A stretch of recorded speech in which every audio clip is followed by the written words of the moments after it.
So hello guys, আসসালামু আলাইকুম, welcome to my new video. So guys, আজকে আমি আমার স্টাইলে নুডলস রান্না করা তোমাদেরকে দেখাবো। তো দেখতে পাচ্ছেন এখানে আমি নুডলসটা ভালোভাবে সিদ্ধ করে নিয়েছি।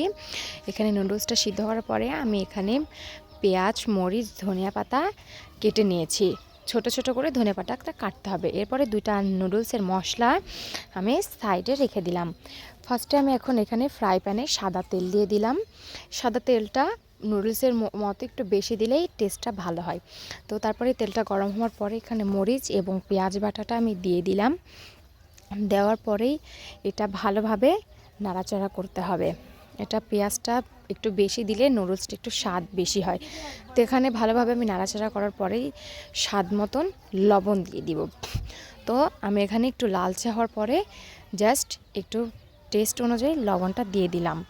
তারপরে এখানে আমি লবণটা দেওয়ার পরে একটু নাড়াচাড়ার পরে দেখতে পাচ্ছেন এবং লাল হয়ে যাবে, তখন আমি দুইটা নুডলসের সাথে দুইটা ডিম দিব।